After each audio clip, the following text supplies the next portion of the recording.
Hello and welcome to IU Health Field, where we are going to be witnessing the Hamilton Southeastern uh, Royals lacrosse team versus the Guerin Catholic Golden Eagles. We're going to pause a moment as the teams here do the national anthem. So we will be looking at the flag and rising for the national anthem with the rest of the teams.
All right, and welcome back. So we are here at Hamilton Southeastern for a top 10, actually two top 5 matchup lacrosse game between the Varsity Royals of Hamilton Southeastern and the Golden Eagles of Guerin Catholic.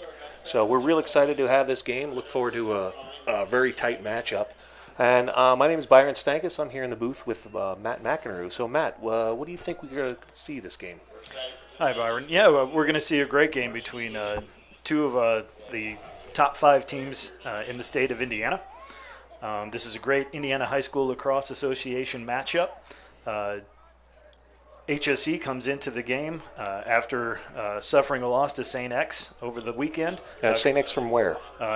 Louisville. Okay, Louisville St. X as Louisville opposed to the one in St. X. Cincinnati. Yep. They come in with a 4-5 record, but they are ranked number 2 with only one loss in the state right now against Carmel.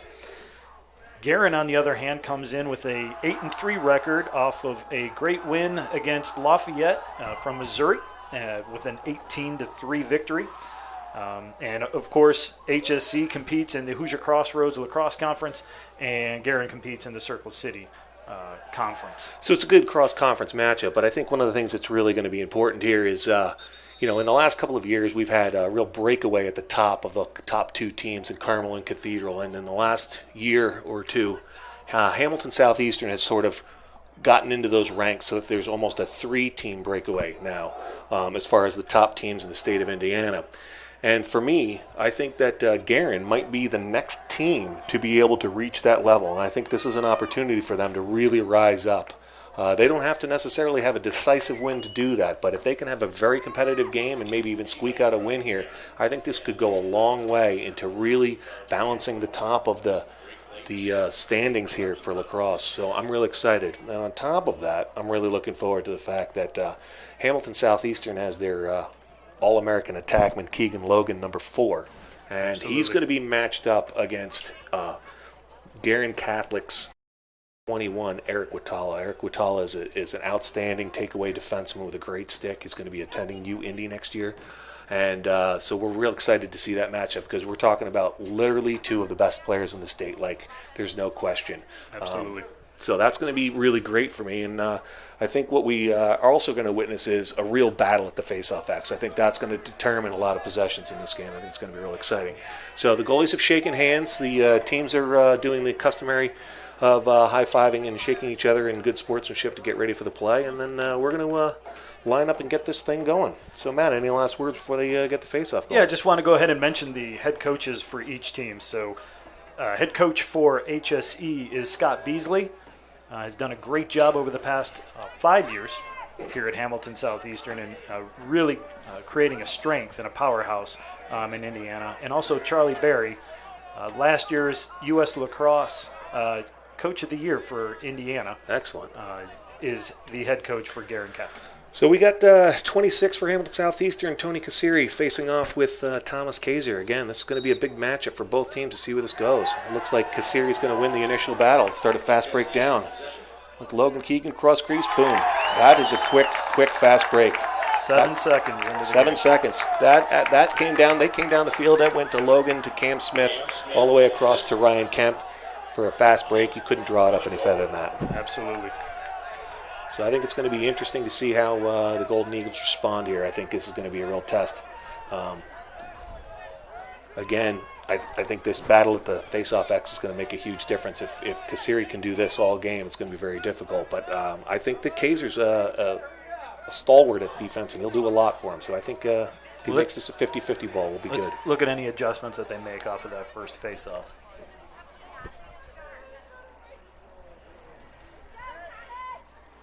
I think an interesting adjustment is they,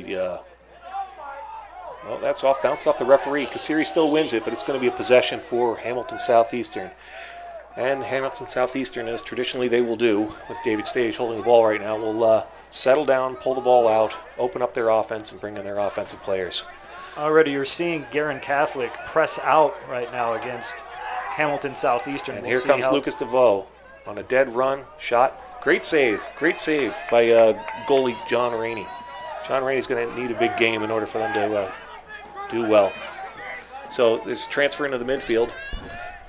Guerin's coming down with the ball. That's Eric Watala. As we talked about before, the defenseman, he can actually carry the ball across the field. So he's stepped in the box. He's not afraid to go to the goal himself, whether either to shoot a goal or get an assist. So he's going to take it right away. Take a shot on goal. Great save by Matthew Dykes. We've got a push on HSE. So Hamilton Southeastern with a loose ball push. That will just award the ball to Guerin. Guerin's going to start with the ball with number 24, Kyle Wilson. Kyle Wilson's going to drive up the wing as the Golden Eagles are going to set up their offense for the first time. A little bit of a bobble, but they recovered. John Bellflower taking that ball. He's going to work it around to Griffin Euler. Griffin Euler's got the side. Griffin Euler's going to move it down to the senior attackman, Matthew Heckel. Matthew Heckel's going to try the side here. Guerin's going to have a very similar offense to what HSE do. Ooh, that looks like a trip going to be called. There it is. Again, it's going to go back. They have a very similar offense. They're going to try and spread you out and then attack. So I think that's it. That actually will be a time-serving penalty. I think that was one of those trips of, I think, Kyle Wilson there did a really good move to get by him, and a flailing defender just followed through too much and hit his foot, got a trip. So it'll be an extra man offense for Guerin here, and they're going to start here with Heckel's going to get the ball from Kyle Wilson. And I imagine what they're going to do is kind of work this ball around, try to see what the defense gives them, get the defense moving, and then try and find an open player here. So we're at Griffin Euler. Euler up to John Blanchard. Blanchard down the side to Chris Schaefer. I'm sorry, that was Kyle Wilson. Chris Schaefer with the ball at the X now. He's going to attack. Rotating the ball around. It's good. They found a shooter. And looks like this is going to be a good shot. Boom. Goal. Excellent. Very good. Nice ball movement on that. EMO offense, extra man opportunity there for Guerin Catholic. Did a great job moving the ball, finding a 2v1 there at the end to get an opportunity for a shot, and obviously a well-placed bounce shot. That's true. And Matthew Heckel on the goal. Remember, he started on the other side of the goal, and they whipped that ball around, and he actually traveled all the way around the goal. It's typically the wheel, Yeah. which, every man upruns it. So that's good. Another face-off. Let's see how this one goes here with Kassiri and Kaiser. Also note on the wing that it's Nick Rena as opposed to the Nate Crowder on the wing for the Royals. A good 50-50 battle. Kaiser on the ground ball. Good, solid. Okay, so we got a hold. Referee's called a loose ball hold on Kaiser, so that's going to award the ball to the Royals. And the Royals are going to make sure that, the referee's going to make sure that the Royals are still in the box because there was not a release call based on that. So they're not allowed to leave the box from the attack box. But David Stage is going to start this offensive set, come down the side, and the Royals with Cam Smith now at X, going to be working the ball around.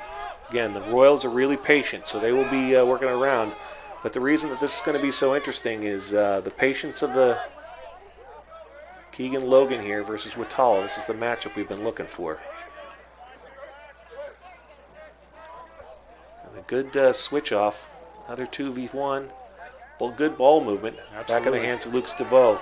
I'll tell you, the Golden Eagles are moving very well with their feet defensively.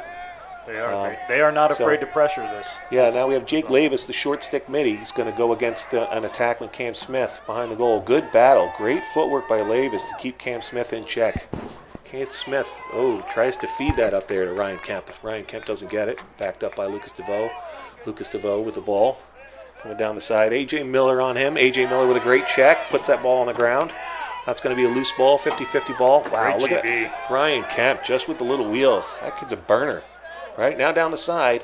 This is, that's a different look for us. That's John Vahostra on the first midfield line. Absolutely. So that's an adjustment from last week that we saw with moving Vahostra to the first midfield line. That was a great shot. Sidearm bounce. That's tough to track if you're a goalie. So that was a good shot. Yeah, and he was able to actually attack the center of the field when he got that. So excellent ball movement, way to find the open guy, and followed up with a really good shot. So how do you think the defense is looking so far for the... So the defense is looking good. On that last possession, we saw just one opportunity where HSE attempted to play a little bit of a two-man game up at top left there in their attack zone, and I think I saw a quick slide from Guerin off of that two-man game, off of that pick. So I'm wondering to see if HSE is going to try and attack the Guerin defense with a two-man game again. Yeah, I think this is another ground ball here. This time they faced off with Eric Watala at the long stick. So I think they're trying to gain an advantage there by putting Kaiser in the box with an attackman. So they got a short stick defender covering an attackman, Keegan Logan, and they allowed their long stick. But unfortunately, there was another technical foul that awarded the ball to the Royals, and the Royals will set up their offense again. Royals are generally pretty patient, but I think the Golden Eagles are really pushing them here and forcing them to play a lot quicker than they want to. Absolutely. So Keegan Logan's going to back up that errant pass that was fed to the crease. Keegan has a shorty on him right now, defensively, number 22. Right, that's Thomas Kaiser. So that's that matchup where they put Watala up on the faceoff and put Kaiser in the box. So it looks like the Royals are going to try and take advantage of this here. And Kaiser's, one of that jack-of-all-trades fella for them. He does it all. A great defensive play. Not only he took the ball away, the slide came hard. That slide was Joe Heck. Joe Heck on the ball looking for a little outlet here. And he's run away from pressure. So Joe Heck coming up the field. Looks like he's got a 2-on-1 here. He's going to probably dump this right over here to Watala. Very good 2-on-1 there. Another 2-on-1. Watala's going to touch the box so that they can get a possession here. You know what? He's going to go right to the goal. Look for pass across crease. Nothing wrong with that. Yeah, exactly. Especially when you're throwing it to Heck, who scored the goal. So looks like Guerin's going to slow it down here and set up their offensive players. Blanchard at top, getting the rest of their offensive midfielder, John Bellflower into the play. Now you've got Crowder back on the field. Nate Crowder covering there. Oh, an errant pass. That's the kind of stuff you just can't have. There we go. Right. Yep, David Sage on the breakaway. Feeds it down to Cam. Oh, I'm sorry. Feeds it to Keegan Logan. Keegan Logan slid in between the defense and got open right in front of the goal. Fast break defense for Guerin. Failed them there as they let an HSE attackman slip behind them. But it's a really smart play. I mean, you can see why he's an All-American. You give him a little room, he's going to find it. And it was a great run by David Sage up the field there, picking up that ground ball. So I think an interesting, like I said, interesting lineup. They're running the long pole, Eric Watala again into the faceoff X to go against Tony Kasiri. So let's see how that works. This time they put Kaiser on the wing. It's a wise decision to make. This is going to force Kasiri to push the ball behind, if you would think. Right. And take away that fast break off of the face-off. Right. And then they put Thomas Berger in the other long stick midi down here at the 5 and 25 against 24. So it's a good 50-50 battle. Let's see how this goes. You've got a couple of guys out there with long poles that have great sticks, and Eric Watala wins again. I think this is why he's one of the best players in the state. I mean, he clearly can do it all. They still need to get a touch. And a bad throwaway again. So those kind of unforced turnovers that they've got to take care of for sure. So it's going to be starting with the Nate Crowder. Nate Crowder, the long stick midi for the Royals, is going to carry it across. They're setting up. They're bringing in their first line offense again. Looks like with the midfielders. Yep, Luke DeVoe's coming in, and they've already got John Vahostra, which is an addition to that offensive line, and. Now they're bringing down Tyler Wrench in as well. So they've got they don't have a 1-2 punch here. They kind of have about 5 different guys running through the same line. So I think this is a good play. Wrench in on the pass off the crease. Over to Vahostra again. Vahostra in the seam. Ooh, he feeds it down. Great save by John Rainey. You had Kemp sneaking around, and Vahostra took a look at him, found him, and then Rainey stepped out and shut the door. Great save, but even a fine skip pass to get that shot off. It's a great look, and it looks like they've sort of shortened the bench a bit for the offense there on the Royals. I think that Beasley's just trying to get his best offensive players on the field a lot more, and here comes one of them. Yeah, Lucas DeVoe with a shot wide. He had his guy by a step, backed up by Ryan Kemp. Ryan Kemp, with a quick split, comes around the corner, another save. Good save. Another save by Rainey. He's going to have to start controlling those. Here comes DeVoe. Yeah. Jake Lavis had DeVoe tied up a little bit there, and I think he thought the ball went to the ground. Allowed DeVoe to get an extra couple of steps to take that shot. Looks like we have a timeout on the field for Guerin Catholic. We do. Guerin Catholic does have a timeout. I'll tell you, that's a couple of errant passes by the Golden Eagles that have turned into possessions, and those possessions into goals. That are a bit unfortunate. I think that Coach Barry is going to give him a little talking to and get him on the same page. But a couple of great saves by John Rainey. Absolutely. He's helping their defense, helping his team stay in the position of HSE is it's deadly. It is, absolutely. And they need to make sure that they possess the ball. They, meaning Guerin Catholic, needs to possess the ball when they have the ball on offense. Right. Well, and I'd also like to say that we'd like to thank our sponsors. That's Noblesville Trophy and Logan Street Signs and Banners. If you come into the stadium, you'll see those banners that are hanging there. You'll see all the seniors and everybody like that. That's the kind of thing that Logan Street Signs and Banners will do for you. So if they look great. Yeah, so if you've got a team that needs a banner, they're there in Logan Street Signs and Banners in Noblesville. They do a great job of doing that. And they do them for a lot of different programs and a lot of different sports. They'll do them for football and other than that. Or if you're just having a party, an office party, and you want a sign? You want a big sign, or you want a big giant face of your friend there that you guys can look at, you can head down there to Logan Street Signs. Definitely check them out. Absolutely. So we're getting back here after the timeout. And again, we're going to the long stick face-off with Eric Watala against Tony Kasiri. So I actually like this play. What do you think? I know. I like it too. They're just trying to take away the fast break off of the face-off and forcing Kasiri back towards his own defensive end and win it to himself. And like you mentioned, once you start getting into a 50-50 ground ball situation or face-off situation, it could be anyone's ball, just as it was right there. Right. And that got kicked out. I'm surprised. Yeah, that looks like a procedure. Looks like they left the box early. Yep, exactly. So that ball's going to be awarded to Guerin. Good job by the officials here controlling the game. making sure that exactly. Ball's going to start here with Thomas Kaiser. Taser, he does everything on this team. He's going to do some defense. He's going to do some wing play. He's going to do some face-offs. He's going to do man up. He's going to do man down. So it's going to be a good set here.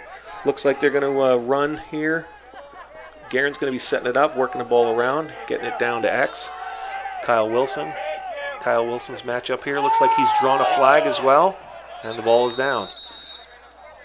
I think that's the attack going hard at those defensemen is making a big difference here for the Eagles. Not backing down, even though there was a size advantage in favor of HSE. That attackman from Guerin Catholic just put his head down and dodged, and looking to draw a penalty, looking to score. Yeah, and Kyle Wilson's only a sophomore too. Going against Cannon Ellsbury there of HSE, Cannon's going to have to take a knee in the box for a minute here. Well, Guerin Catholic scored the last time they had a man-up opportunity, so let's see what they can do here. Yeah, so we got Schaefer behind the cage, looking to feed. He's going to move it down here to Griffin Euler. Euler back down to Schaefer. Schaefer's just trying to draw the defense and let the offense move around, try and find those seams. They kick it again. There we go. Heck. That was a great save by Timmy Matthew Dykes. That was great. Now they just have to win this GB. They win the ground ball. Look at that. It's a nice play. Kyle Wilson picks up that ground ball. He's in a little bit of trouble over there, but he's got help. Crowder's applying great pressure. They're not allowing a quick pass off of a ground ball. Worked around here to John Blanchard. Blanchard that down to Heckel. Heckel's going to get to Schaefer. Schaefer's going to come again and try and find those guys in the seam. There we got another skip pass around again, comes back through here. Oh, good poke check. That was a great poke check right there. I really saw that. Yeah, that was Ben Buckner there with that poke check. It's a man-down specialist for them. And then the goaltender outlets it to Nick Rena. Nick Rena gets that ball upfield as well. Some good opportunities, though, for Guerin Catholic on that EMO. There was some good opportunities, and then unfortunately there was a drop ball there, made a 50-50 ground ball, and then a penalty. So since that ball was loose, that will be a time-serving penalty. It's going to be at least, let's see what the referee says, it's unnecessary roughness, or, yeah, he's calling a cross-check there, so that'll be another man-up penalty. So I think the last time they did it, the Guerin Catholic offense didn't do a lot of moving other than off ball. I think if they get more ball movement and make that defense rotate, I think they're going to have a better chance like they did on the first goal. I agree. All right, so Blanchard here to Griffin Euler. Euler down to Heckel, back up to Euler. And then Nick Rena putting pressure. John Blanchard back down the side. They're going to rotate it through X. Looks like they got a lot more ball movement a lot more off-ball movement. Good shot, Blanchard. Save, Matthew Dykes. Timmy Matthew Dykes is solid so far. Outlet. And looks like the Royals are going to get an easy clear. Oh, and then real heads-up play, forcing that down the field. But then a careless pass, but that was picked up here by the Royals. So the Royals are really good at these loose ground balls. They sure are. And, if I'm not mistaken, I believe Guerin Catholic has actually been the first player to the ball on a number of occasions and just not come up with the ball. And that play you saw right there by Cam Smith coming hard against the goal, doing that cross-handed. He scored last week against Noblesville with that. It's a really pretty goal. This time he hit the post, and then a battle for the ground ball retains possession for the Royals. So this time it's going to be Ryan Kemp. He's going to attack from behind. He's so quick. Sees the field so well. Look at that feed. Look at that feed to Keegan Logan. Keegan Logan, right. Good defense. Good defense by Watala. Keegan Logan lost his balance. This is going to be an outlet by John Rainey. It's a really deep outlet. That's going to come into the offensive zone for Guerin.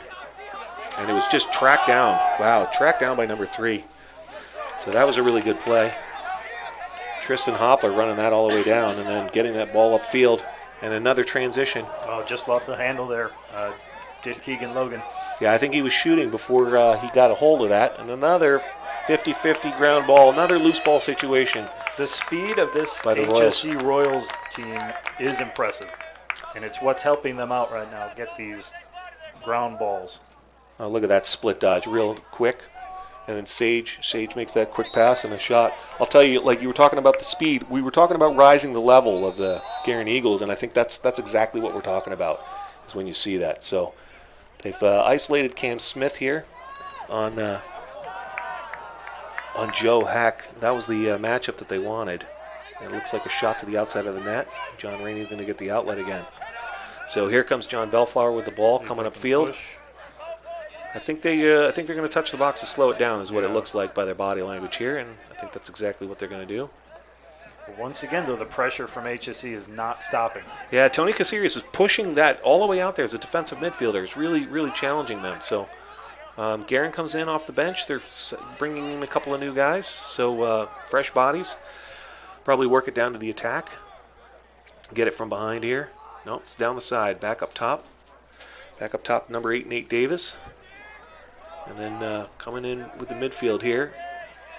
Look at the pressure again by HSE. Nate Crowder, they are unafraid of the offensive players here, are they? Beats his man top side.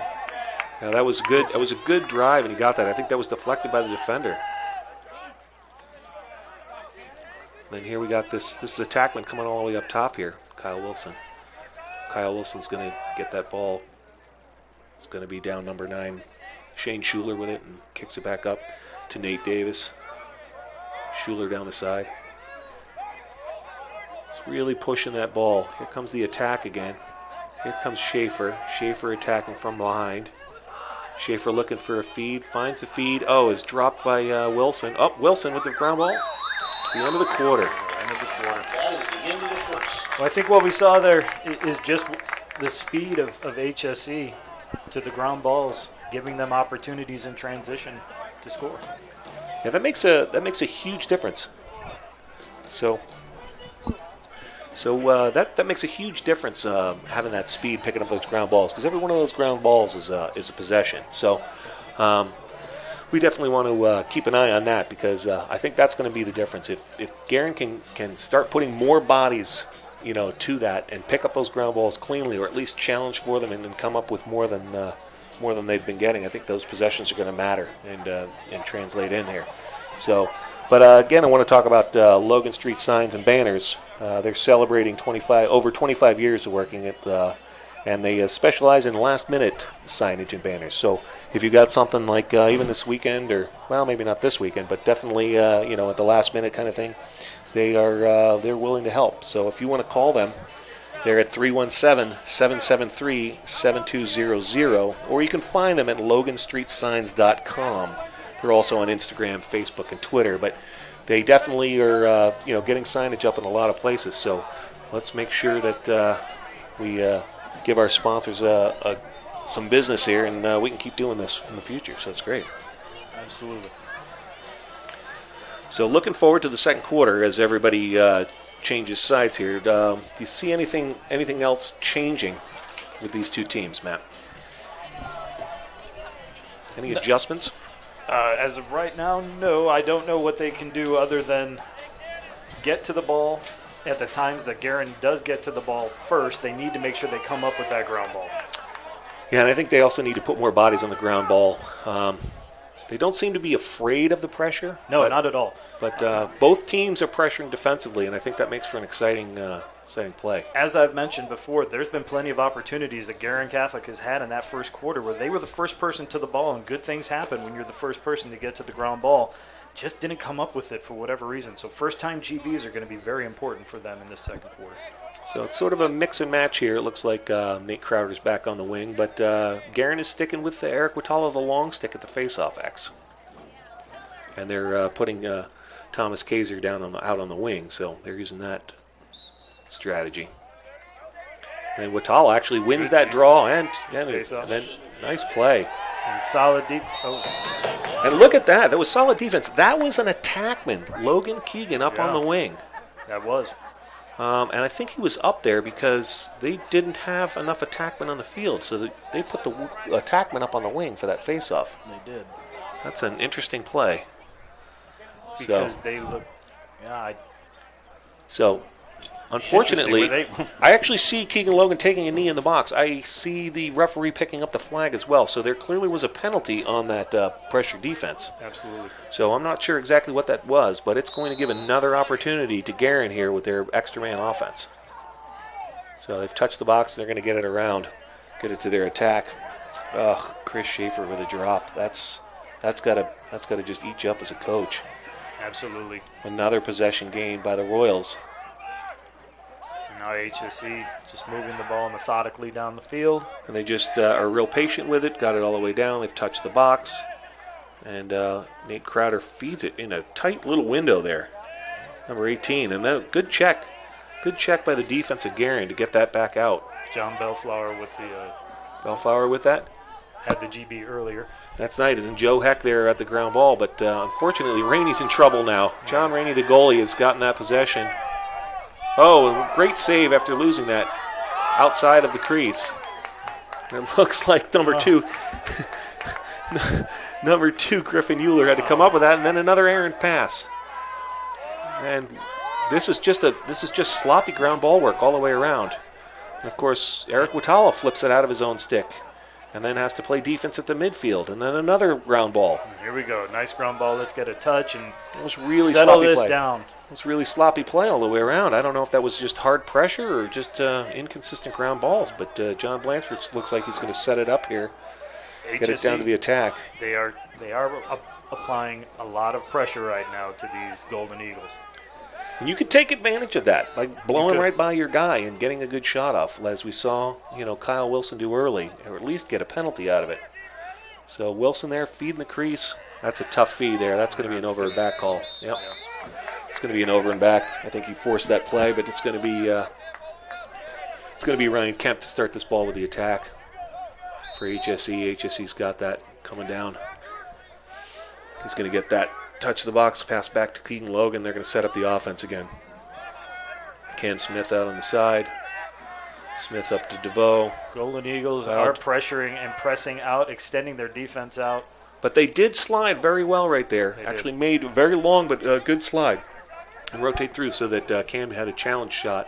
They backed it up. Keegan Logan takes the shot on the inside. Nice lift just before Keegan Logan was able to get that shot off. I mean, and that's two of the best players going. Keegan Logan gets an advantage. Eric Watala gets the lift check. That's a great matchup. Now we've got another matchup here with A.J. Miller A.J. Miller defending on Kemp. Another ground ball. So both teams like to pressure here, and it seems to be working out pretty well for them. So now you got Keegan Logan matched up against Joe Heck, and then Watala slid early. Now we've got dodging from the wing. That's Cam Smith. Jake Labus. Yeah, Labus did really well there and then gave up. Oh, that's a heartbreaker when you play that hard a defense and then for a split second you give up, and then Cam, credit to Cam Smith for staying with that dodge, knowing that he had the matchup that he wanted, and staying with that. Labus took a half step the wrong way, and Cam Smith was able to turn the corner, and from about 6 yards right in front of the goal, it's going to be really difficult to make a save there. You have to be on your top of your game when you're playing defense against Keegan Logan. Absolutely. I mean, we saw even Watala got beat a little bit with his foot, and he used his great stick work to save that play. So it'll be Watala and Kasiri again at the faceoff X. So let's see how this goes. Last time it was a fairly clean win for Watala. He won the draw and was able to control the ball, and they got up. And Tony Caceres wins this, but he wins it back. This is exactly what you were talking about, and Watala ends up with the ball. They're fortunate there that they got that ball. And back with the attack here, working it around. The pressure from the HSE defense is just not letting Guerin settle down. Guerin is they are recognizing to pressure as Guerin is substituting. Yeah, that's a smart play. It looks like we've got this down the side. Griffin Euler with a shot. A little left-handed shot there. Yeah, it was a nice play, but that's where you can take advantage of the pressure. If you pressure really hard, and you can get by a guy real quick. So here comes Schaefer now to Wilson, and Wilson kicks it around to Blanchard. Blanchard to Garrett Wiles. Garrett Wiles subbing in on the first midfield line for Guerin. Blanchard down the side. He's trying to gain the middle here. Doesn't seem to have it. Oh, he makes a good play, gets inside. Oh, that was deflected off the defender. I think that hit Nick Rena with a shot. But there, a loose ball that actually the Guerin Eagles got. So the Golden Eagles with another possession after that shot. Still working around, trying to find their spot. Oh, another errant pass. Loose 50-50 ground ball. Ball is picked up. Nope, it's lost. It's picked up again. That's right, now that's coming down. Outlet here to Rick Rena with Watala on him. And another possession. That was another errant pass that turned into a loose ball that the Royals ended up getting. Those are things they're going to have to clean up. I think the pressure might be getting to the Eagles a little bit here. It looks like the Royals will be working it back down to X. Looks like they have their second line midfield in. Yeah, they do, but they've got the matchup of a short stick here. Nope. Oh, Keegan Logan. Yeah, Keegan Logan on the short stick. They ended up catching Garrett Wiles, an offensive midfielder for the Eagles, and they took advantage of that. Good defense by Garrett, and smart recognition by the Keegan Logan, the All-American, but good defense, and forced an errant pass, and then backed up play by the Eagles, Golden Eagles, and Guerin is going to have that ball. Outlet it upfield. Oh, turnover in the middle of the field. It's going to be Nate Crowder with the ball. He's going to get pressure here from A.J. Miller. Get it back up here to Sage. Sage is going to get that back down to Smith. Smith's going to settle this down as both teams get some substitution in there to get the specific personnel in. Smith takes that to the goal. He's attacking Joe Heck. Cross crease pass to Kemp. It's deflected. Sage backs that up and picks up the ball. So David Sage working the side. Back to Kemp. Kemp to Smith. Looks like they shut off the adjacent pass there. So they got a short stick on Keegan Logan, and they're just shutting him off. Oh, and then Smith just beats this guy clean, gets the goal line extended, makes the pass backwards out to Logan, goes out of bounds. That was strange. I thought he had that turn the corner and made that play. Absolutely. That's an instant defensive strategy there, that they're going to put a short stick on Keegan Logan and shut him off. Attempt to shut him off, deny him the ball. Here's Labus with the ball, trying to leg it all the way up the field as the one-man clear as he is. Gets across midfielder. Yeah, that's a good effort. That's a good effort by Jake Labus. Good effort. So Guerin is going to be able to settle down and set up their offense. Get some fresh bodies in. They're going to start here with Nate Davis with the ball. So it looks like Nate Davis and Shane Schuler. Can't see who's up top, but they're going to kick it down to the Kyle Wilson. And again, the pressure. They're outside the box pressuring him.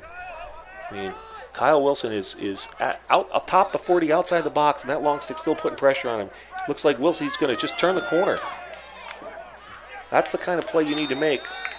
And looks like we've got a loose ball push, and that'll stay with the Golden Eagles of Guerin. But that's exactly what you need to do. You need to turn the corner. You need to accelerate and turn the corner on that defender in order to make an opportunity happen there. He almost got it. It was a great check by the defender. If they can do that and make HSC pay for extending out that far, right, you'll see some good things happen for the Golden Eagles. But I think what they're counting on is exactly what just happened here. Yeah. The pressure led to an errant pass, and then they pick it up.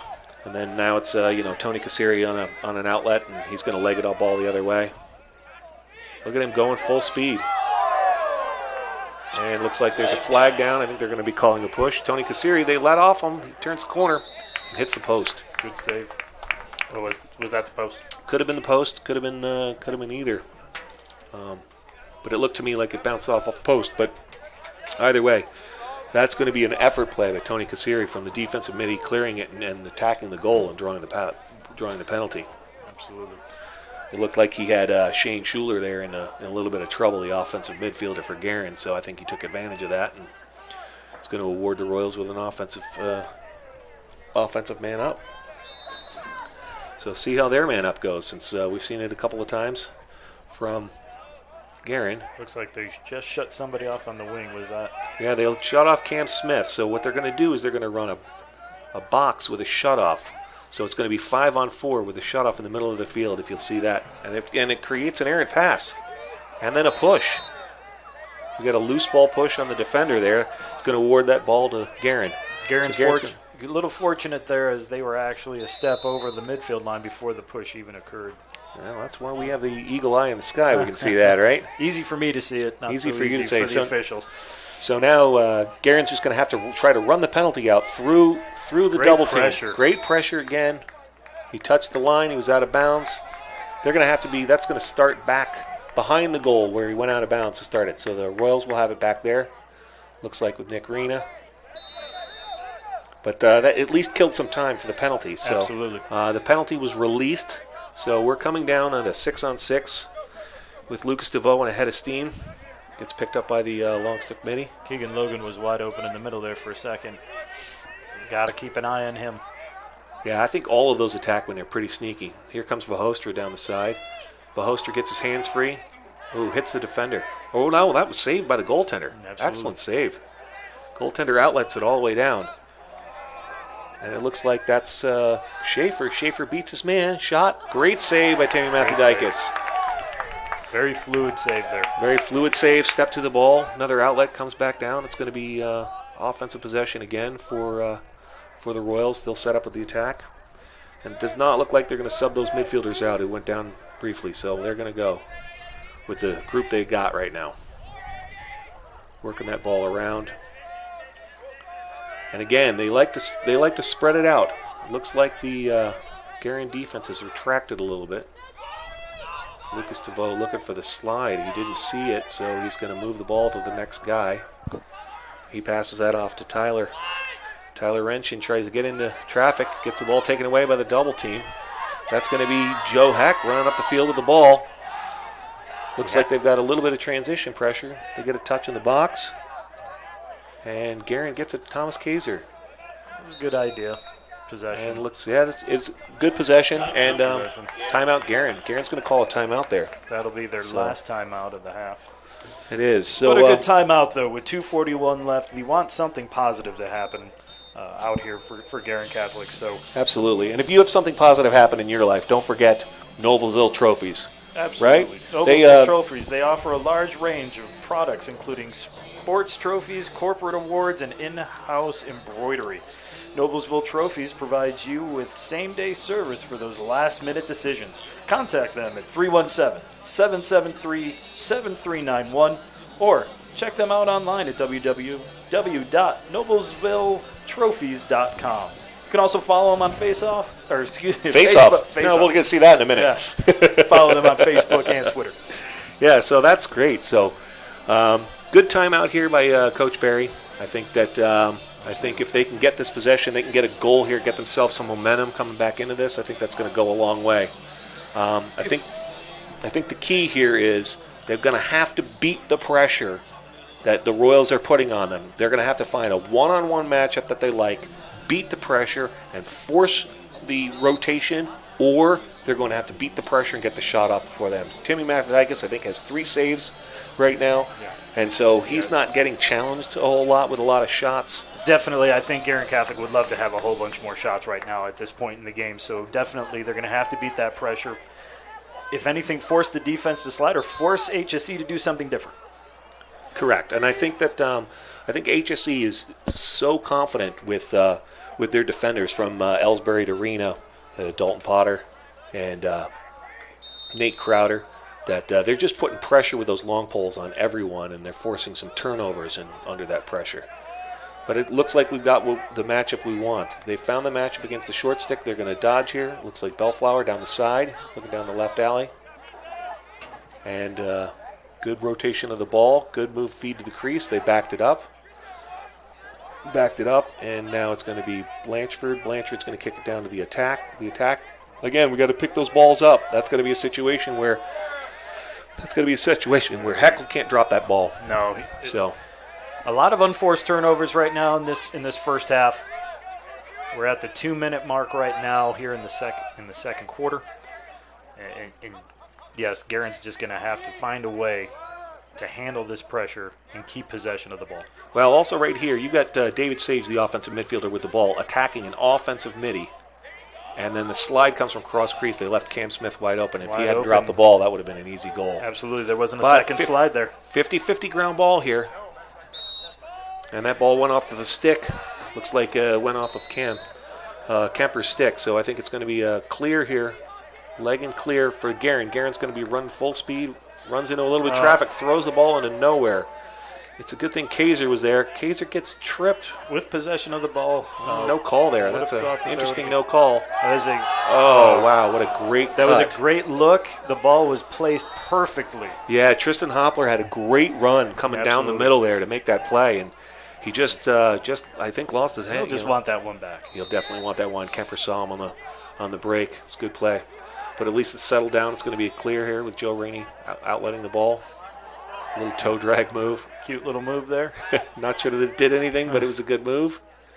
Good, and then the attackman comes across to go get that. That's Schaefer. Schaefer on the attack, and he's going to draw a penalty. So that's good. But going hard draws penalties. That's an advantage for sure. And then a simple throwaway. Yeah. Now it's unfortunate they could have had a real advantage there. They could have scored the goal, and because it trips a 1 minute penalty, they would have enforced that as well. But at least they still got the penalty for him running hard and forcing a bad check that checked his foot. Absolutely. Now, when you think about all the opportunities Guerin Catholic has had at getting a ground ball, only being down 5-1, not getting those ground balls in those man ball situations, only being down 5-1, competing as they are, they're only down by 4 goals. This is something that they can turn around if they just clean up the possession piece. Yeah, especially since they've been getting quite a few man-ups. If they can take advantage of these extra man opportunities, I think it's going to go a long way. So let's see how this one goes. A lot of pressure here from Rena. Rena pressuring Griffin Euler. Euler back out to Blanchford. Blanchford kicks it back down to the attack. Attack down to X. Looks like Schaefer at X. Oh, through. Good shot. That was a really good through pass for Schaefer all the way up top to Blanchard. Blanchard step-down shot, just missed the goal, but a good backup with possession. Keep shooting. Absolutely. He's coming around again. No. Oh, looks like an errant pass again. I think he wasn't sure that his teammate was cutting through there. I think Kyle Wilson cut in towards the cage, and he was expecting him to stay out in the seam. Good tightrope to keep that ball still in play. We got to get a shot. Good ball movement. Bounce shot. Good save, Matthew Dykes again. 5 seconds on the clock, so it looks like this is going to run out halftime. And there's your half. Well, that was an exciting half. I thought that Hamilton Southeastern's offense did what we expected them to do and really take advantage of loose ball situations and odd man situations and fast breaks really early. And then when they settled down and played some 6-on-6, I thought the Guerin Eagles were up to task defensively. So the real question is going to be on the flip side of the field. Can Guerin find an answer to the pressure from the Royal defense? That's what I'm sure Coach Berry is going to be talking to the players here at halftime, trying to find a way for them to settle down a little bit offensively, get back into what they do best, find ways to get shots on cage. All right, well, we will be back just before halftime is over, but please stay tuned and watch some of our commercials. So thank you. We'll see you in a little bit.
When medical care is needed, where will you turn?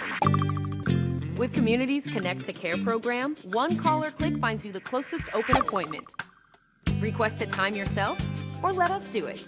From a primary care doctor or virtual visit, to a med check or community clinic at Walgreens. Just call or click. You can go right to our website or to me. Connect to Care from Community.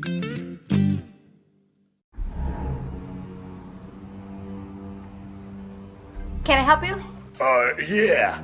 I'm looking for Logan Street signs and banners. You found us. But this ain't Logan Street. We moved 22 years ago. You're telling me that Logan Street signs and banners isn't on Logan Street anymore. Exactly. So what are you saying? Logan Street signs and banners conveniently not located on Logan Street, but on South 10th Street in Noblesville, Indiana. Superheroes come in all shapes and sizes. They don't always meet in an underground fortress. Sometimes they meet in places that appear to be very ordinary to most people. But inside, there are heroes in training. Some are smart, strong, or brave.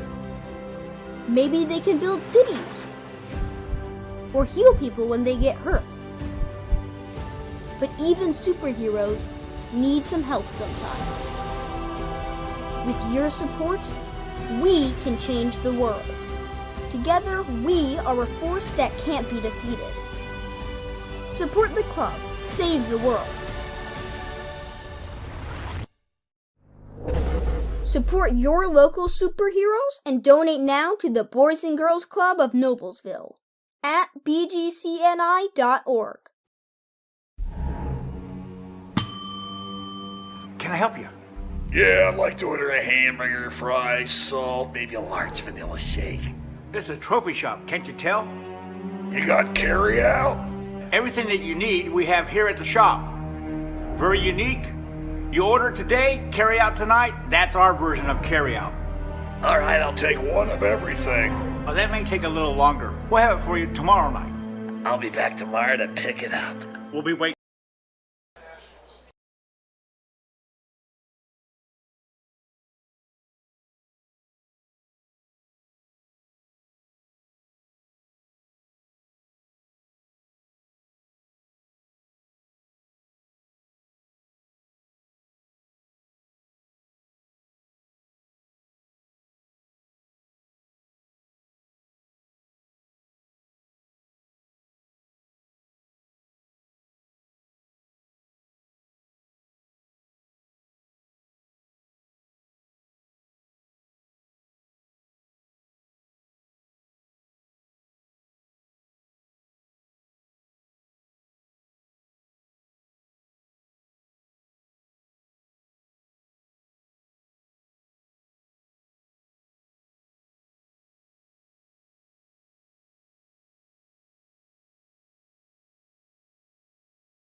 Welcome back to IU Health Field. This is Byron Stanks with Matt McEnroe. We are at halftime with about 3 minutes and 50 seconds to go of the halftime.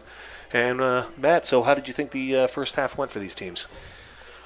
Obviously, things went very well for HSE being up by 4 goals here at halftime. Their speed to the ground ball has been impressive, often beating Golden Eagles to all the ground ball situations. Their transition has been excellent. They could actually be up by a few more goals, but they've just not been able to handle the ball in transition through all of the opportunities that they've had. But I do believe that the Golden Eagles have played tough. They've played hard. They're only down by 4 goals, and if they can come out of this halftime with a way to get some 6v6 offense generated and get some shots on cage, they could turn this into a game. Absolutely, and I thought it was really impressive that Coach Barry had made an adjustment there, that a couple of times, instead of getting Eric Watala, their top defender, against Keegan Logan, I thought it was really interesting that he would put a short stick defender on him and actually go and shut him off, so that he would virtually take him out of the offense that allowed Watala to go after other guys. And I thought that John Rainey's done a really good job in goal as well to hold that in there. And on the flip side of that, I also think that Timmy Mattheidakis, number 8 for the Royals has done a great job in goal. He hasn't seen a lot of shots, and that can be really difficult for a goaltender to, see only a couple of shots a quarter and then step up. So he's done that on the couple of opportunities that Guerin has had to get through that stifling defense of HSE. It sounded like after talking to Coach Barry in our preparation for this game that they have a mentality of why not us? Why can't we compete in the state? And I think what they're trying to do right now is talk to their players, tell them about that idea or ideal that they have of becoming one of the top teams in the state. And, this is their opportunity right now on a big stage. This is number 2 versus number 5 in the Indiana High School Lacrosse Association. I'm almost positive he's brought something up into that regard to hype up his kids, get them ready, get them pumped up to play the second half. And this is the perfect team to do that, because 2 years ago, Hamilton Southeastern was exactly that same position as to why not us? Why can't we be a perennial Final Four team? Why can't we be a challenger for the state championship? And, last year they really took a step forward beating Carmel, and they were been in about 4 Final Fours in the last 5 years or so. So they've really made that jump. That's the team that has done exactly what Guerin is wanting to do here. Exactly. So I think that's an excellent point that you've made.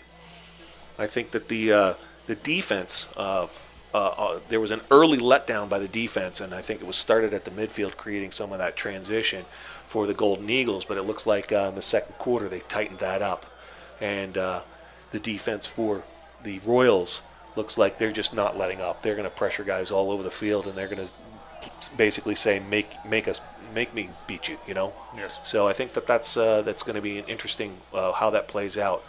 I think that it's going to come down to the youngsters of Schaefer and Kyle Wilson to figure out how to get by that defense. I think those guys are quick enough to beat their defensemen and create opportunities. They've done it a couple of times already, just haven't been able to finish. Right. And if they can do that and create opportunities, I think you get slides coming off of guys like John Blanchard and Heckle as well. Matthew Heckle can, shoot the ball. So if those two guys can create getting through the defense, that will go. And we know for sure that it's not going to be a problem for the offense of the Royals to create, because Lucas DeVoe has been able to run by guys, and that speedy attack, all 3 of those attackmen of the Royals has just been impressive. So the horn is sounded for the halftime to be over, and the teams are breaking huddles to get lined up for the second half. So looking forward to a second half. I'm hoping that we can see some fireworks here from both teams, and I'd really like to see the ground balls get a little bit cleaner as well. I think that'll make a big difference. So starting off this half here, we're going to have it's going to be interesting to see where they line up. It looks like we're going to be starting with number 29 here. Nate Crowder is going to start with the ball. That's because there was an odd man situation. It was a man up situation, and they had possession at the end of the half. So they're going to start with the ball because they had possession in an odd man situation. So Crowder gets the ball. Splits the 2 attackmen there. That's right. And now got David Sage. And we've got a whistle. It's an offside call. It's going to be Guerin's ball. So Guerin's going to get a quick one here, as Brian Johnson, the referee, made that call. It was verified on the weak side by Jeff Poto. So Guerin's going to set up their offense to start the beginning of the half here. We are 6v6 now. So it's all even. I think what happened there on that offside was they went offsides, and then the guy was released from the box, and so the timing wasn't just quite right. That is a really good drive down there by Blanchard, and then unfortunate throwaway. He did a really good job. If you look, he had 2 defenders right next to him, so he clearly drew the attention of the defense with that drive down the alley. But it's going to be a turnover nonetheless from an errant pass. So they're going to outlet it here to the defense. Longpole's going to take it across midfield, and the Royals now actually have the offense of midfielders caught. So we'll see if Guerin can get their offensive midfielders caught. It looks like one of them is going to make the trip off. That's Blanchard's figured out how to get off the field. Yeah. But they're going to be stuck here, right, with Bellflower and looks like Euler. Oh, what a great dodge. Great burst of speed. David Sage with a burst of speed off the wing. The rest of the Guerin players were waiting for the substitutions to come in for the box, and he just beat his guy clean. The defense was flat-footed, didn't react, and that's a heck of a way to start the half. That is. You almost think that maybe the defense got lulled to sleep just a little bit in the substitution game and wasn't paying attention to the ball just there for a little bit. Great burst of speed, as you mentioned. Again, HSE speed is coming into play. Yeah, David Sage, is one of those guys that seems to be talked about quite a bit today. So he's making an impact off the wing here on the faceoff, and he's as well as making an impact on the offense there. Great athlete. Coach Beasley's mentioned David Sage. Great athlete, thrives in transition. It looks like Rena's got this ground ball. Good GB. Great way to get that pass off. Yeah, especially under duress there. And then here comes Sage again, beats his guy. This time he makes a pass to the goalie, apparently. I thought that was going behind the goal. So it's going to be transition back the other way. Looks like Watala with the ball again. And he doesn't mind going to the cage with his long pole, so that makes it fun. And he doesn't mind. It's going to be Watala versus Someone's Crowder. Have to come and help him, though. No, I don't know. I think Watala's going to want to beat him here. Nope. He's going to make the outlet pass across the field. Looks like Bellflower with the ball, so I think he's going to work that down and carry that. I'm sorry, that is Blanchford, number 12. So he's going to carry that behind. It looks like Blanchford wants to. Nope, Crowder's going to switch off the defender. Blanchford wanted to take the short stick, but now he's going to take Nate Crowder. Nate Crowder's going to hold him up with the goal line extended. Flag is down. Flag is down as he tries to take that shot off. But it was interesting recognition that what they did was inverted a midfielder there to try and take advantage of the short stick defender and attack the thing. And I think it was great recognition by Nate Crowder to recognize that that was a midfielder and send the long stick midi down there. So the referees are calling a 1-minute slash right here. So again, we're going to see the Guerin Golden Eagles on an extra man offense. So hopefully they can get the ball moving around and get this thing moving. So important to get a good possession off of this. And moving the ball, making the defense rotate is good, and then a throwaway. Well, they're making it easy for the Royals defense, and I'm sure the Royals defense isn't going to complain about that. So looks like Nick Green is going to start with the ball. They are short. The Royals are still short. They're going to be 4-on-4 trying to clear it here. So notice Jackson Starnes, number 21 here, is the defensive midfielder that is playing. Short stick defensive midfielder for the Royals. And Nick Rena tries to do a little toe drag play and runs it out of bounds. Wow. Getting a little too fancy there. Trying to beat Chris Schaefer. Chris Schaefer with the ball takes it down behind. So Chris Schaefer, I think, is going to feed that back up top. Good recovery by the defense. Gets it back to the attack. Keeps it at X. So Chris Schaefer at X is looking to draw a defender and then feed to an open player. Little movement off ball. Get that ball whipped around. Find an extra guy. Looks like Heckel. Shot deflected by the defense there. So I think that was that Blanchford there? I think that was John Blanchford on the shot. So, but it was backed up by the Guerin Golden Eagles, so they will start from behind the goal again. The referees are having a conversation with one of the players. Not exactly sure what that's about. Dalton Potter. But Dalton Potter's coming off the field, and the referee Maybe is... equipment? Yeah, it looks like that might be an equipment call. It looks like he's going to make a call here. So Nate Crowder is taking a knee in the box, and they took him off the field. So that might have just been a warning for a chin strap or a mouthpiece. Sure. So we've got the extra man offense again. They've gone into a circle here. They're working the ball around. They're trying to make the defense move with a couple of cuts.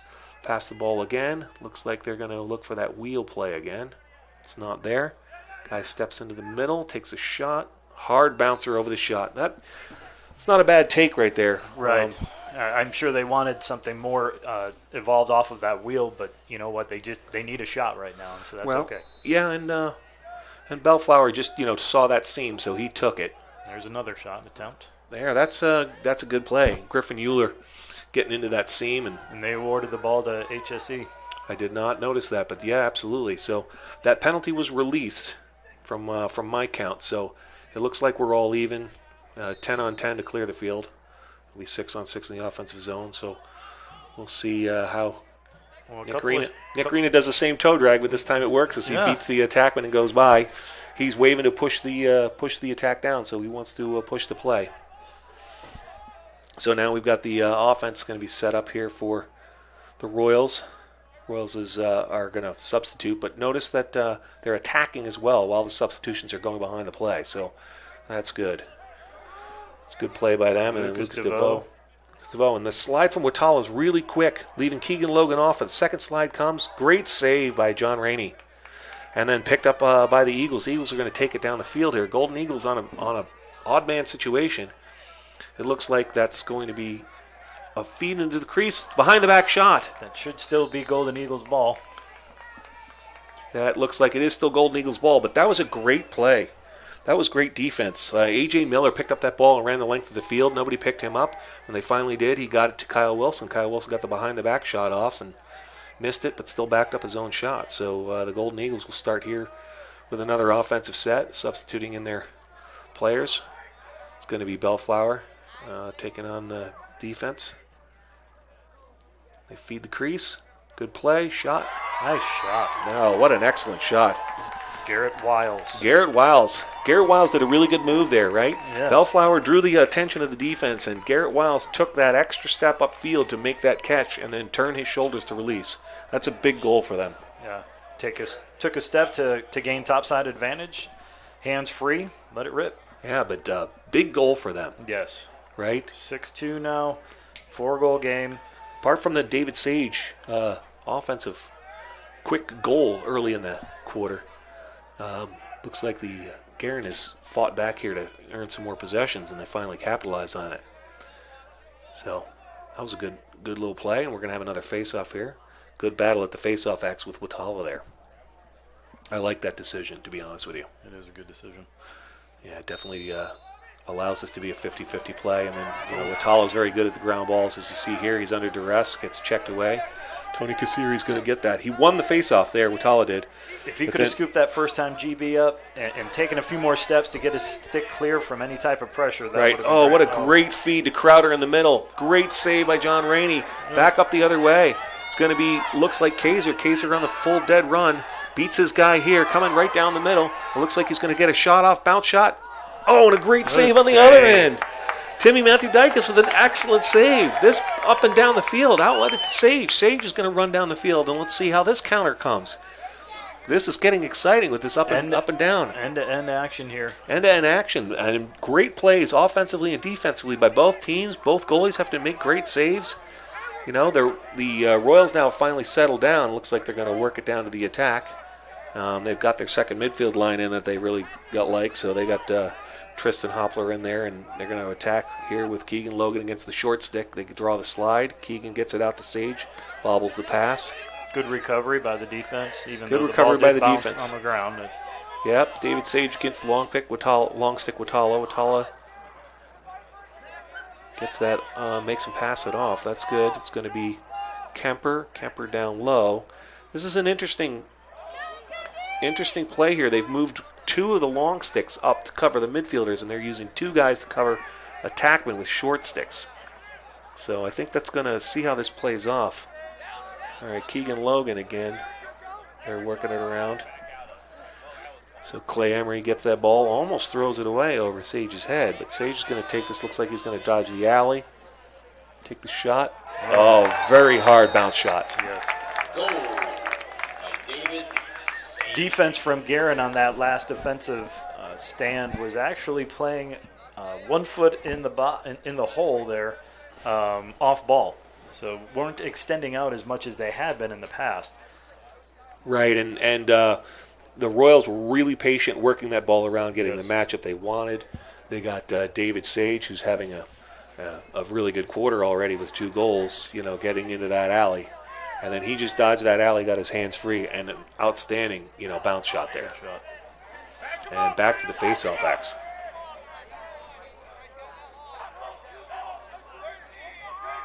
So it was good defense, but in the end, I think it was a better offensive play that made that. You want to drive him down the alley and let him take that shot. And, if he's going to shoot like that, it's going to be hard to stop that face-off play. The ball's loose. The Royals got to it first, but he kicks it, so we got a procedure call that looks like that the Guerin Eagles stepped out of the box before there was possession. So it's going to be white ball White ball with the Royals. They're going to outlet that. Outlets to Nate Crowder. Crowder is waving people back, so he's going to run it down the field.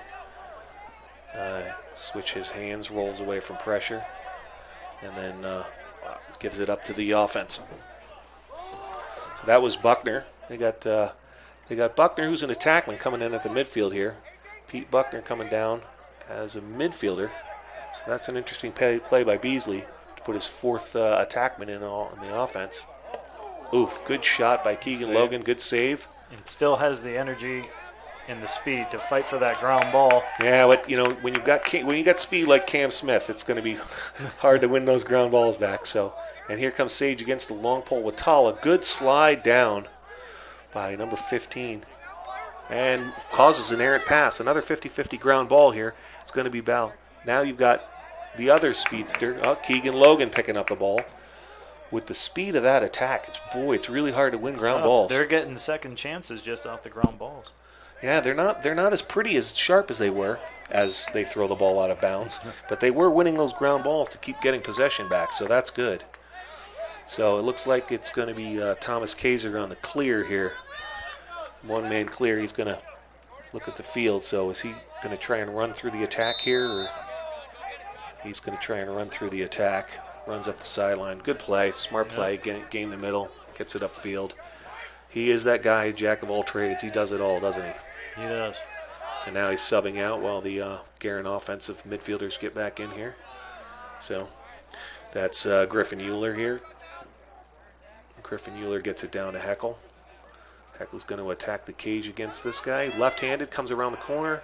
Oh, I think that was checked from behind. That got out. Another ground ball. And a great pickup. Wow, that was an excellent play. Loose ball out front. And who comes out of the pile with that? It was Chris Schaefer, number 23. Picks it up right in front of the goal and gets that shot off. Chris Schaefer, a sophomore for Guerin Catholic.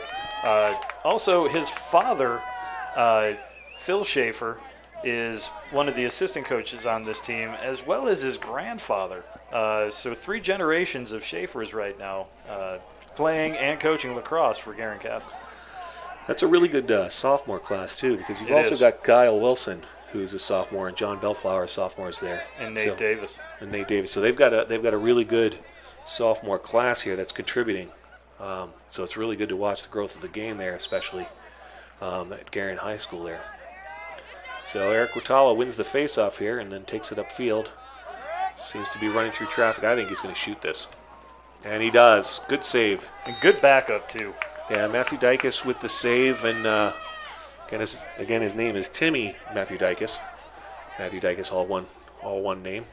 But good backup by Guerin, and Guerin's going to start with the offense and sub in some fresh bodies at the midfield after that face-off win and shot, and start their offense. Again, really tough pressure, hard pressure from the Royal defense. So Ken looks like Bellflower beat him, gets it to the attack, and here comes Schaefer, who scored the last goal, comes around, finds the feed, finds good little face dodge. Yeah, good face dodge by Wilson. Wilson 2v1. Then backs up his own shot and wins it again. He's fearless, little guy running with speed. So it's again, it's a shut off. Good. Look at this play. Good little play there. Nice there. Griffin Euler gets through, gets the shot. I think he was running sideways. If you take a step to the goal, it might be a little bit better. But a good play. Good stop by Matthew Dykes. An outlet by the defense. Sound save. Technically sound save, yeah, very good. And then now the Royals in transition. Get it back up. They've got an odd man situation. Work it back down to the attack. The attack's looking to feed the midfielders. So the midfielders now looking to sub in some fresh bodies as Tyler Renshin dodges down the middle. Again, another situation where they slow the ball down for a split second, the Royals do, to substitute guys in. They catch Guerin sleeping and dodge right away, even before the substitutions are complete. And I think that was good. Another great dodge. Cam Smith up the side, gets the shot off. Good slide recovery by Joe Heck. So the Guerin is pressuring, but also getting some good slides. Here they come again. Oh, what a rip shot, left-handed. What a smart play. He just gained enough of the top side to get his hands free, and Ryan Kemp just find the twine. Absolutely, just a rocket. That was a great shot. I mean, he was quick release, and the velocity on that shot. Goalie didn't see it. He didn't. I don't think he saw it coming because the defender was in pretty good position still. He shot right over the defender's shoulder, making it very difficult for the goalie to see. Boy, there's a reason why they're the number 2 team in the state, isn't it? There is. They have a wealth of experience as well as talent and speed. Well, that was a freshman. You weren't That talking about is. experience. I mean, how deep do they go when they can take a guy like John Vahoster, who was an attackman, move him to midfield and put a freshman in an attack and get that kind of performance? So here's a face-off again. They got another long pole. This is a different long pole there. So they're definitely getting 50-50 ground balls. This is a real big scrum here. And Nick Green comes out of the pile with it. Nick Green, look at that fake. Still with the ball, number 24. That was a great ball fake. That's one of my favorite things to watch about him. He's got one of the best ball fakes, and he does it as a long stick, so that's real fun to watch. But the Royals, again, settle down on offense. They're one of the more patient teams I've seen offensively, and then they'll catch you sleeping. And here they go again. Looks like Cam against Kaiser. Kaiser playing great defense with his feet. I'm really impressed with his defensive work. That kid's a workhorse for the Golden Eagles. He is. You know, you've got a potentially all-state attackman coming at you, and you're a short stick defender, and he's up to the task. Luke DeVoe coming down the alley, drawing the slide. They kick it to X. Kemper finds Vahostra. Vahostra with the bounce shot over the goal. Not sure they needed to slide there. Well, I think Watala's pretty much got the green light to go whenever he can, or wants to. There's a pick. Feed the crease. Vahostra loses the handle. Ball down. It's a ground ball.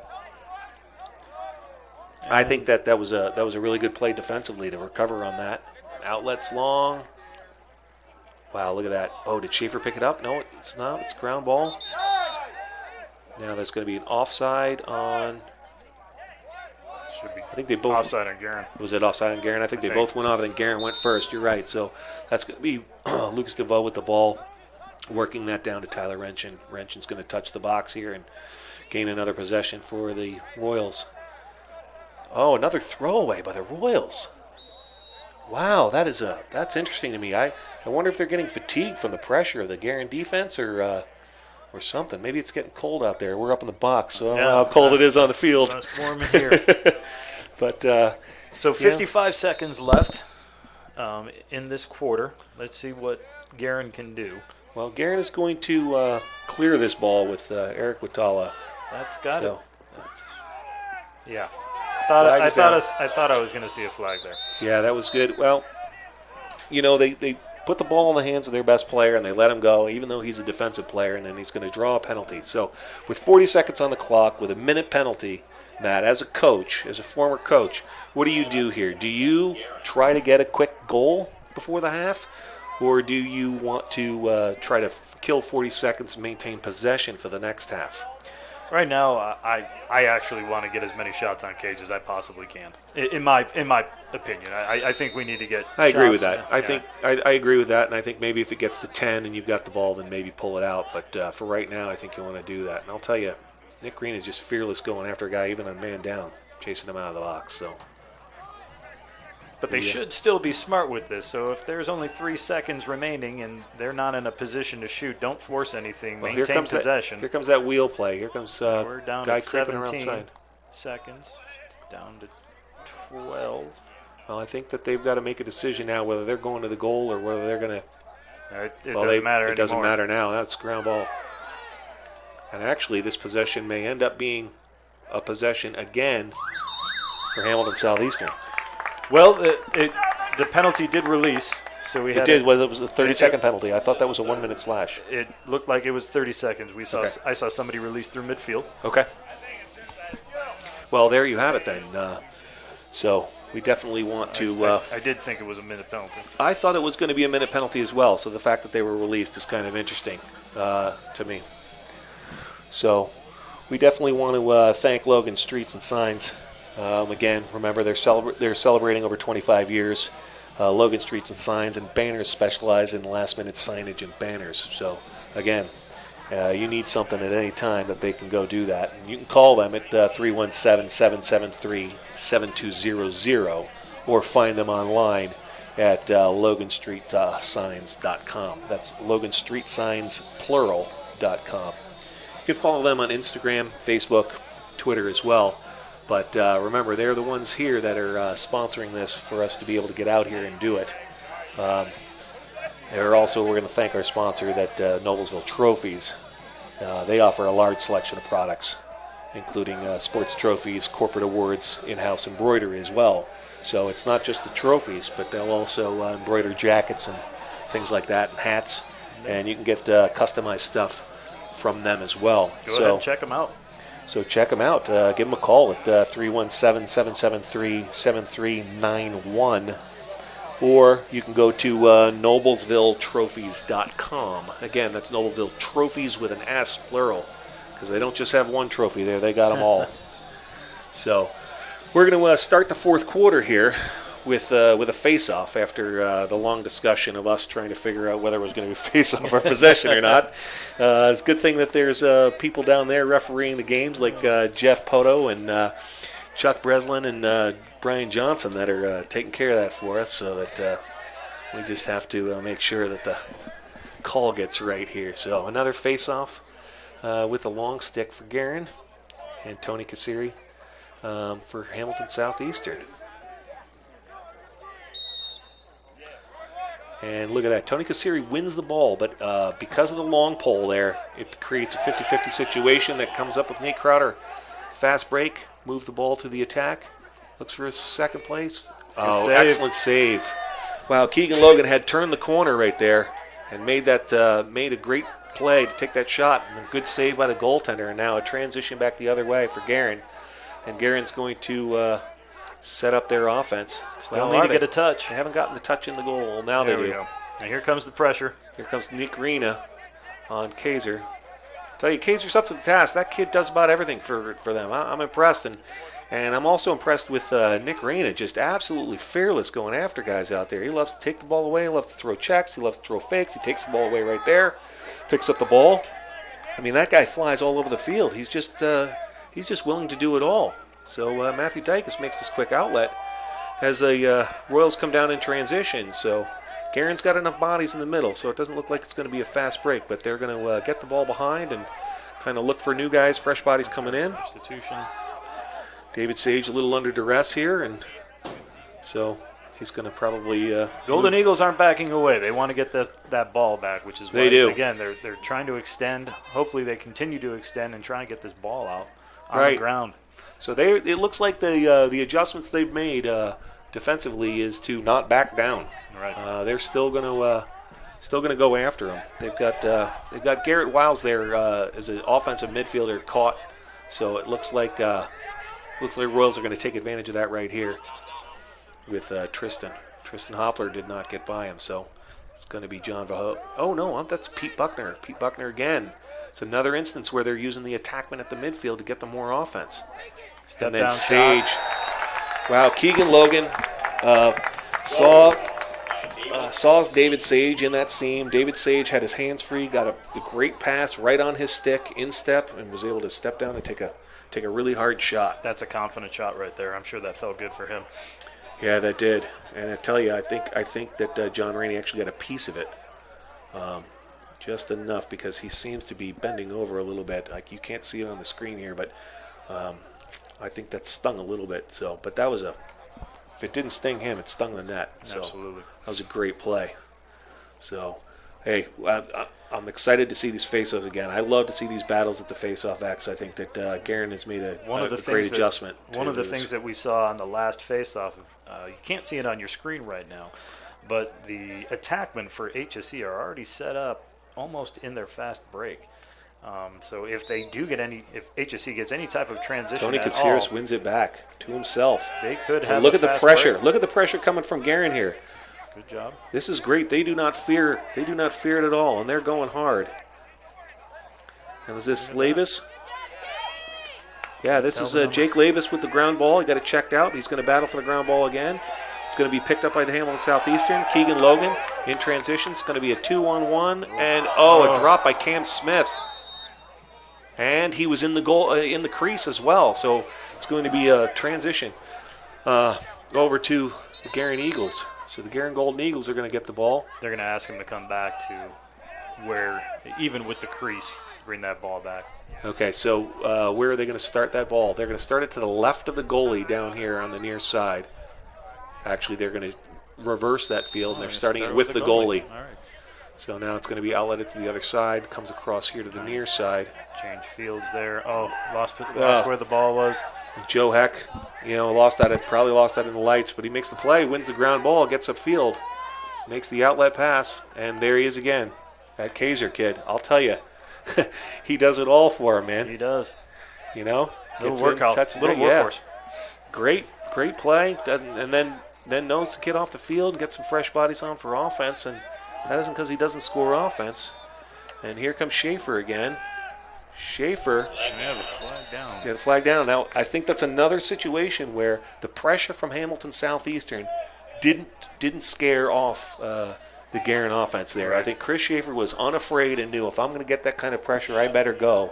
And good things are going to happen when you attack a pressure defense. And what happened in that case is they hit him in the face and drew a penalty. So that's going to be a 1-minute slash.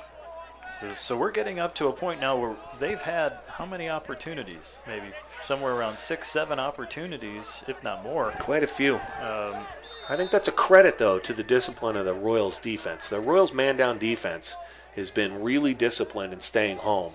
They have not rotated a lot. They're picking up the cutters off ball, and they're really making it difficult for that offense, that extra man offense. So, again, you see them making these passes around. They found some in the crease. Oh, Kyle Wilson. Did he drop that? I couldn't tell. It looked to me like he got that and maybe dropped it out the back when he was winding up for the shot. Great outlet, and it's going to be a clear for the Royals, bringing it down in the offensive zone. So Cam Smith is going to settle it down. So that penalty is still being on the clock. So Cam Smith and Kemp here are going to try and run it out and kill the penalty, and try and do that while the extra man offense is still on the field. Actually, there's an extra player on the field for Guerin, but not extra man offense. Looks like it is now released. It is now released, so they're, and then they throw the ball away.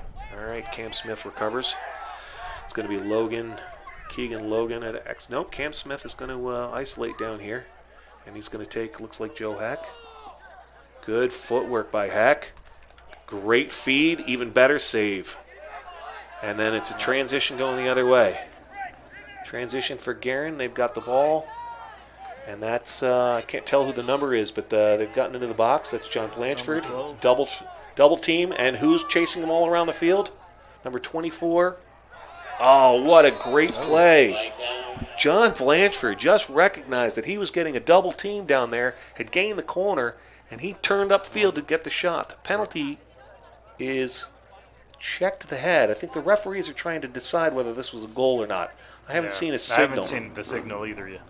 So it looks like Chuck Breslin's made the call on the slash, and Brian Johnson's going to talk it over with Jeff Poto as to whether that was a goal or not.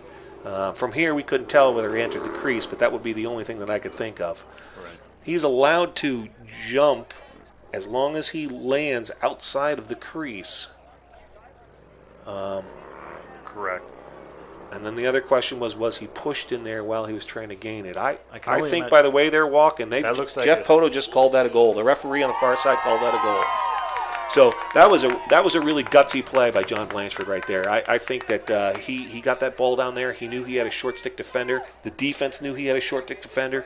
Nick Reina went and chased him down, and John just, with guts right through there, blew by his guy and gained a little bit of a seam right next to the crease and got that in the goal. That's a big goal for them. That is a big goal, and you hope that that's some form of a game changer for the team, and that gets them excited, and hopefully. But even more than that, he drew a penalty, and because that is a personal foul, right? The Royals are going to have to serve that penalty, so they are going to face off here while there's a man down. So if you look on the far side, when you look on the far side, you'll see that there's only one wing guy in yellow. So there's going to be a 3-2 advantage on this face-off as far as players. And Tony Cassiri gets it out to space, and Nick Reina seems to have picked it up after hockeying it to himself. So it's still an advantage for men. But great play by Keegan Logan, and now Kemp touched the box with that. Again, it's another situation where the Royals are going to have to kill time while they're short. They're going to have to burn penalty time and it looks like that's going to be a timeout by Beasley. Yep. So there's a little bit of a celebration over there on the sideline for the Royals. I noticed they were really excited that Kassiri won that. Absolutely. Yeah. Winning a face-off, man down, 2v3, that is an achievement. I mean, yeah, Kassiri won the draw to an area that he wanted to right behind him, and then Nick Green was able to hockey that puck. He took that ball and he popped it out to an open area to himself and then was able to pick that up. So that was a tremendous play. And so now the Royals are going to have the ball with possession on the offensive side of the field, and they're going to try to kill off the remainder of that slash penalty that they were serving. So good timeout by Coach Beasley in order to get those guys. Absolutely. Really good timeout by Coach Beasley here to just kind of get them settled, get them refocused on what they need to do here once the whistle blows, kill that penalty, and then go ahead, get back into what they've been doing that's put them in the lead so far, is be patient on offense. Yeah, be patient. Absolutely be patient on offense. And frankly, I think they probably should be a little bit more patient than they've been. It seems like they've been forcing a couple of passes. Right. They've got a couple of more errant passes that have gone overhead in the second half that I haven't seen from them actually most of this year. So I don't know if the pressure from the Guerin defense is sort of wearing them down, or there's a mental fatigue, or if it's cold or something, but they're throwing the ball away a little bit more than I think. So I think if they can settle down and focus and possess, if they can kill this time, that they'll be fine. But you're right, they don't mind spreading the ball out and running that offense. It'll be interesting to see what Guerin does coming out of this timeout too, as well, just to see defensively how are they going to pressure. Are they going to double team the ball off the start? Well, it looks to me, if you see where the ball is here, just inside the 30, between the 20 and the 30, that they're going to put Eric Watala and Thomas Kaiser on the ball carrier. They're going to take their two best defensive players, two big athletes, and they're going to double team the ball, and they're going to lock everybody else off. And I got to tell you that I'd do it exactly the same thing with exactly those guys. So and the speed there, of David Sage. Yep, getting out of the double team. Don't get stuck in the corner. He got stuck in the corner. Watala with the ball, and that's a loose ball. Now he's being held. That was an interesting call. The fans clearly think that was a hold, and that is going to be kicked off of. I'm going to see what the referee calls. He calls that a yellow ball. That looks like it was off the foot of a white player. So it's going to be yellow ball, Guerin good ball. Call. That was a really good, job there by the defense to stay on the double team, force them into the corner, and then force the turnover. And then the loose ball eventually goes to Guerin. Guerin gets it back, transitions over here into offense, and for just a very split-second time, they're going to have extra man offense. And looks like that time is now up. So it's going to be a 6-on-6 offense as they touch the box. So good job by HSC to kill that penalty. I mean, even if they didn't hold possession down there, they were still able to kill the penalty and not really give any advantage to the Golden Eagles. That's Heckel with the ball, I believe. Looks like he's trying to find someone up here. It's great. It's going to be Blanchard again. Blanchard against a short stick. That's an offensive player that he's got. Oh, it looks like there's an open player. He drew the double team and couldn't find the open guy. That's all right. He pulled the double, pulled it out, was able to work the ball over to the next guy, which was Griffin Euler, who got it down to the attack. Back up to Euler. Euler to Blanchard. Blanchard's got it down here to Kyle Wilson. Wilson to Schaefer. Schaefer back to Wilson. And the defensive pressure seems to have ebbed a little bit by the Royals. Yeah, they are playing off a little bit more than what they were in the past. Do you think that's a function of maybe having a couple of offensive players like David Sage stuck down there, or do you think that's a function of they're just getting a little tired? Maybe. Oh, just look a at that play. Oh, an even better save. Off the elbow. Wow, that is Schaefer beat his guy, fed the crease, great recovery. Now it's going to be number 6, Bellflower with the ball. Gets it over to Blanchard. Blanchard down the side. Looks like he's turning the corner. He's in that same position he was before, draws that over there. Looks like Schaefer with a loose ball push on the Royals, so that's going to stay with the Golden Eagles here. Bellflower's going to take it outside the box on the wing. Goal line extended. Back up top. Back on the side, excuse me. So this is a good possession right here for the Golden Eagles. Looks like they're being patient. They're moving it. And now they're trying to attack. So, and then Blanchard with a shot. So this is what they need. They need shots. I think keep shooting. I think what's happened here is HSE has gone into their zone. It looks to me like they're in a zone. They love to have this 3-3 zone, which is why their pressure has ebbed a bit, it looks like. And what they do is they like to get it to the attackman behind and then let Nick Rena go just take the ball away from him. And turn the 3-3 into a 1-2-3 zone. Good shot, good chase. Possession remains with Guerin. Yeah, this is 4 minutes. 4 minutes to go in the game. Score is 9-4.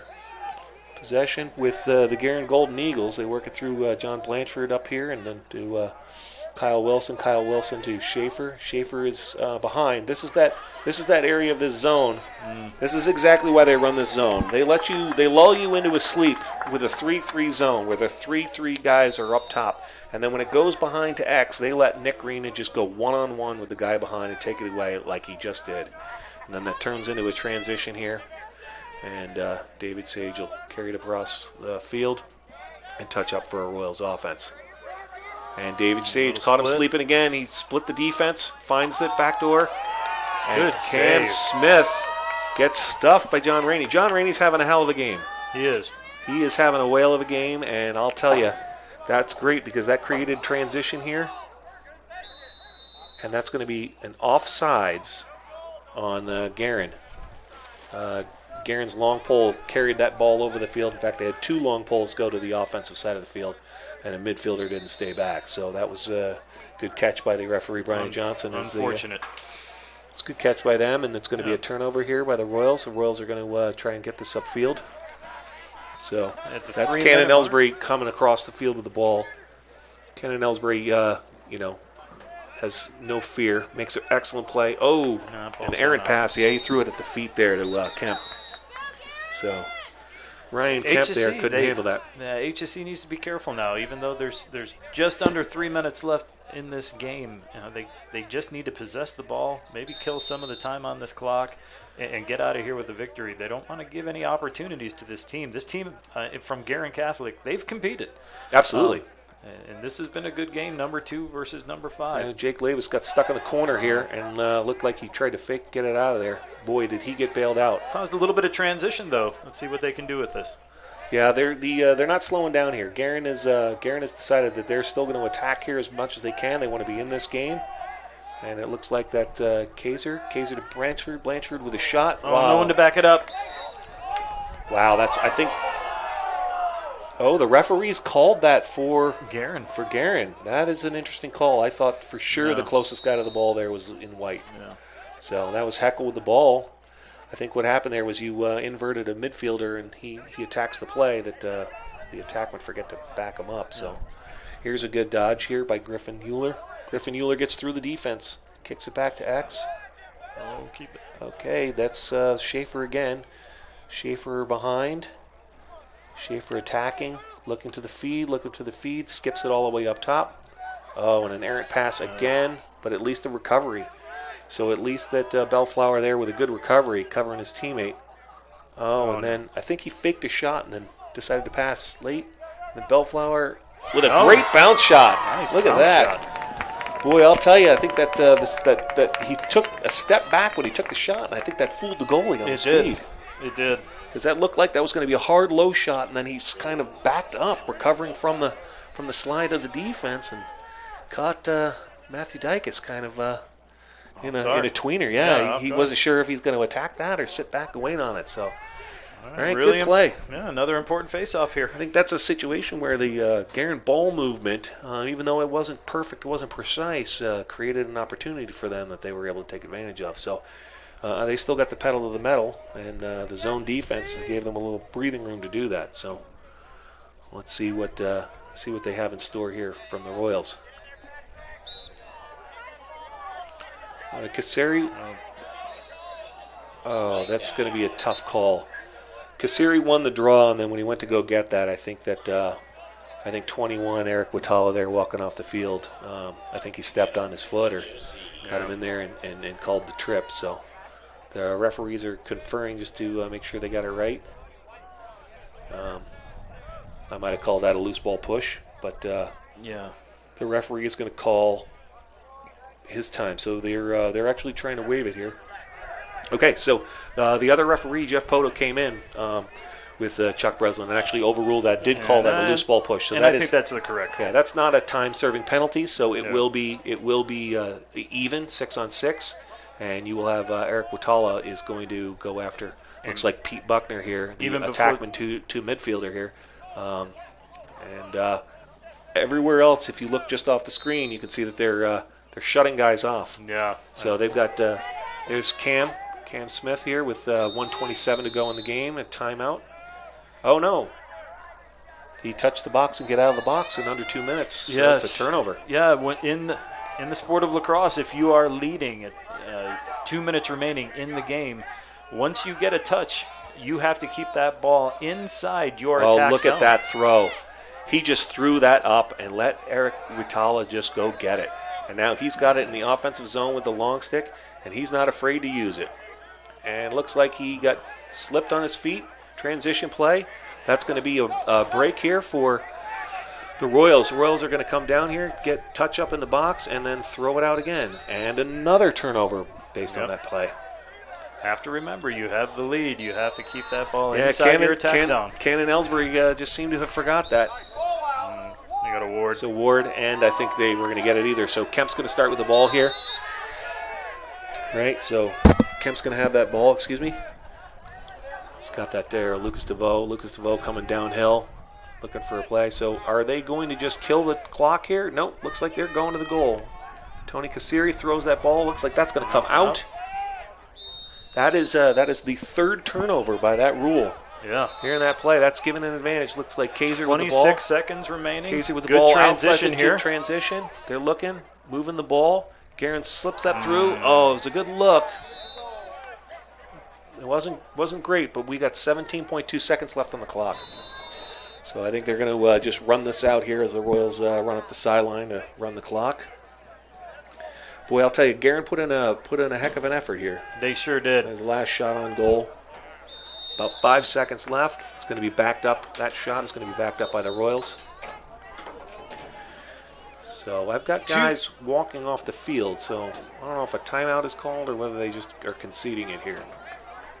But yes, Matt. Yeah, I was just going to say that, to just kind of piggyback off your point of the effort that Guerin Catholic's made here, I think if they ever have the opportunity to play HSC again, maybe in the playoffs, you have to think that their confidence level has grown from quarter one all the way through quarter four. So if there's ever a rematch between these two teams, I think you're going to see something more competitive on the scoreboard. Maybe more competitive, but I don't think you're going to see as many turnovers as you did in that first half. No, but you also, as much as the effort from Guerin, you see why Hamilton Southeastern is one of the more elite teams. Absolutely. Especially with that high-powered offense. They can score from so many places. But a well-played game all the way around. Absolutely. So well played. Hamilton Southeastern wins the game 9-5 against Guerin Catholic. And so I was really excited to see this game. I was looking forward to a number 2, number 5 matchup, and I think it delivered. I do. Both teams played well. The speed and pressure from HSC ultimately prevailed, but a 9-5 score won. Great job by HSC, but no reason to hang your head over on the Golden Eagle sideline. No, exactly. So, well, thank you very much for tuning in with us. Again, I'm Byron Stankus with Matt McAdrew, and so we hope you enjoyed it as we sign off here as the Royals and Golden Eagles shake hands as the customary sportsmanship at the end of the game. But thank you for joining us, and especially thank you to Noblesville Trophies and Logan Street Signs and Banners for sponsoring this game and letting us sit up here and talk about lacrosse. So, Matt, thank you very much. It's been a blast. I hope you folks have a good time and tune in next time. Absolutely. Good night, everyone. Good night.